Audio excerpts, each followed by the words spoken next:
Halo, Assalamualaikum warahmatullahi wabarakatuh. Selamat berjumpa pada channel ini bagi yang kebetulan melihat atau mampir di channel ini. Baiklah, saudara sekalian, pada video ini saya ingin berbagi pengalaman mengenai bagaimana caranya saya bisa sembuh dari penyakit kanker kelenjar getah bening. Mudah-mudahan pengalaman ini eh, bisa bermanfaat bagi saudara yang menontonnya. Dan bagi yang saat ini juga sedang menderita penyakit kelenjar getah bening, saya berharap dan saya berdoa semoga penyakitnya segera terangkat. Oke, saudara sekalian, saya ingin bercerita bagaimana awal mulanya saya itu mengalami penyakit kelenjar getah bening itu sendiri ya. Nah, jadi saudara sekalian, saya menderita penyakit kelenjar getah bening itu diawali pada tahun 2013. Inilah pemicunya ya, ini adalah salah satu pemicunya. Momen Desember tahun 2013, saya dilantik menjadi ketua program studi. Loh, kenapa saya menampilkan video ini, foto ini ya? Kenapa foto ini yang saya tampilkan? Karena inilah merupakan penyebab utama mengapa saya eh, terkena penyakit kelenjar getah bening. Ya, ini momen sebelum dilantik ya, menjadi ketua program studi. Nah, perasaan saya sebelum dilantik itu ya tentu saja bahagia ya, karena pemimpin percaya kepada saya karena pada saat itu saya itu sebenarnya baru sekali lulus dari jenjang pendidikan S2 dan jenjang pendidikan profesi.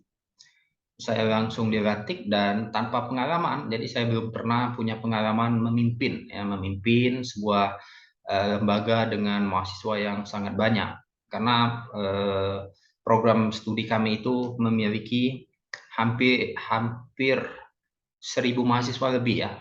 Kalau saya tidak salah, angka pastinya mungkin 1.200 mahasiswa di program studi bimbingan dan konseling itu saja. Nah, ini adalah foto saya pada tahun 2015. Ini pasca keluar dari rumah sakit. Artinya apa? Artinya ini sebenarnya saya sudah eh, lebih mendingan ya, lebih mendingan, udah bisa dikatakanlah udah sembuh. Akan tetapi saya masih melakukan rawat jalan. Nah, bagaimana ceritanya saya itu bisa terkena penyakit itu? Apa gejalanya?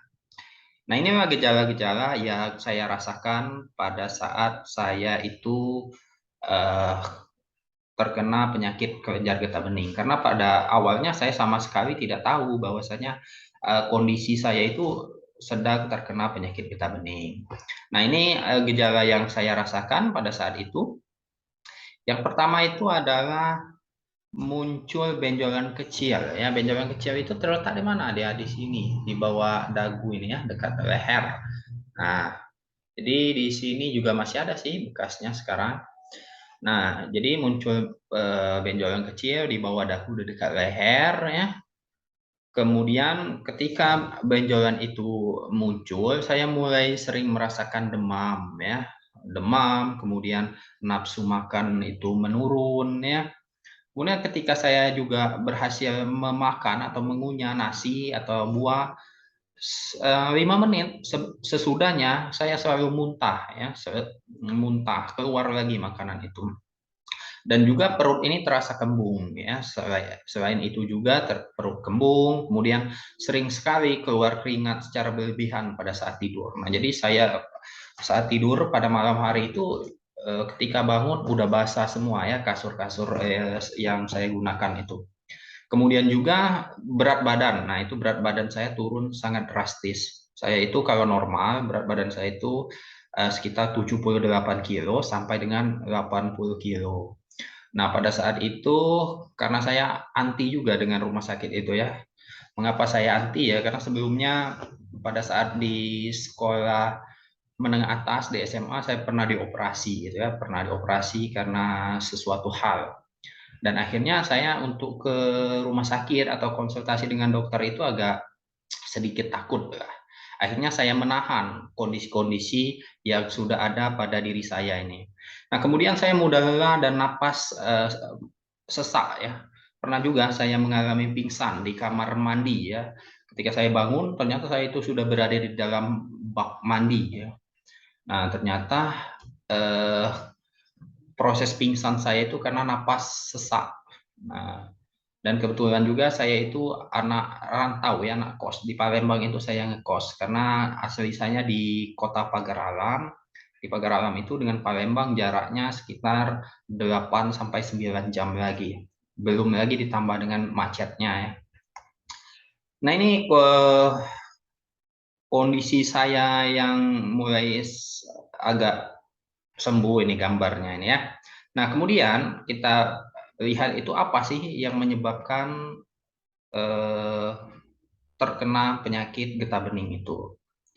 Nah, jadi yang saya rasakan, ya penyebab utama yang saya rasakan mengapa saya terkena penyakit getah bening itu karena stres. Saya harus mengakui dengan jujur bahwasanya ketika saya diberikan amanah sebagai ketua program studi itu, dan ketika sudah memasuki di dunia kerja itu, saya merasa memang sangat stres ya. Karena apa? Ya, karena sejak zaman kuliah saya itu perfeksionis sekali ya, selalu ingin melakukan suatu hal itu dengan cara yang terbaik gitu. Nah, akibatnya ya, karena saya tidak punya pengalaman dan ambisi saya tinggi, saya pernah berkata di forum di depan rektor, saya akan membawa program studi yang saya pimpin ini terakreditasi A. Akan tetapi setelah dilihat, dianalisis dari berbagai sudut, ya ternyata susah program studi saya itu dapat A. SDM-nya kurang mumpuni, sarana dan prasarananya juga belum bagus, kemudian artikel-artikel dosennya juga belum begitu banyak ya, sehingga target saya itu ya sulit untuk tercapai. Ditambah lagi banyaknya dosen-dosen yang usianya jauh di atas saya itu yang memiliki ego yang sangat tinggi ya, jadi sulit untuk mengatur mereka itu. Dan akhirnya apa? Dari stres, jadi saya sering berpikir sendiri ya, bagaimana caranya membawa prodi yang saya pimpin ini terakreditasi A. Di akhirnya saya sering merenung sendiri, kemudian apa namanya? Akhirnya pola hidup saya itu kurang bagus. Nafsu makan menurun, kemudian sering mengkonsumsi makanan cepat saji, kemudian pekerjaan yang sangat menumpuk di program studi itu ya, karena staf-staf saya juga pada saat itu sudah tua-tua ya, banyak yang gaptek juga, jadi ya kerjanya memang jadi single fighter lah ya.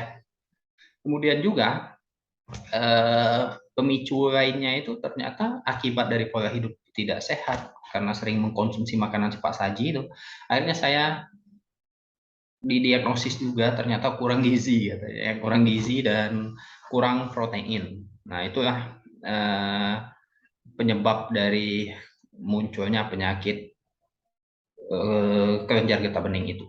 Sebenarnya saya juga sudah pernah berobat di salah satu rumah sakit swasta di Kota Palembang ya. Namun salahnya saya berobat dengan dokter umum. Di sana saya didiagnosis katanya tipus. Kemudian MAH, komplikasi antara tipus dan MAH. Dan saya percaya saja ya. Jadi sebetulnya saya juga terlambat datang ke rumah sakit dan menemui dokter spesialis penyakit dalam itu memang sudah sangat terlambat karena saya hampir 8 bulan menahankan kondisi tubuh yang sudah sangat lemah itu ya. Berat badan saya tinggal pada saat itu sekitar 40 kilo ya. Jadi drastis sekali. Uh, Mungkin tinggal apa itu? Tulang ya, tulang dan kulit saja pada saat itu. Dan saya juga malas dan takut untuk ke rumah sakit. Nah, akhirnya dengan sangat terpaksa keluarga saya membawa saya ke rumah sakit ya, dan untungnya yang menangani saya itu langsung ya dokter spesialis penyakit dalam itu. Diagnosis apa yang dilakukan ya? Diagnosisnya itu saya di tes darah ya.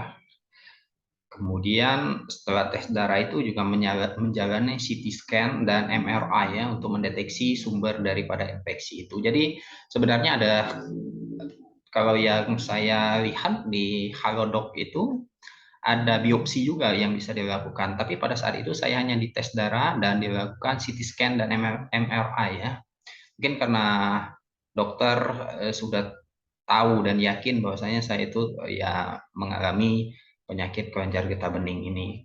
Dan pada saat itu juga sebenarnya dokter sempat curiga kepada saya dan dia bertanya, salah satu penyebab saya terkena penyakit kelenjar getah bening ini, beliau menduga saya pernah melakukan ya pergaulan bebas seperti seks bebas, rokok, ya narkoba, dan itu jelas saya bantah karena saya sendiri punya prinsip hidup ya tidak pernah mau terjerumus pada pergaulan bebas.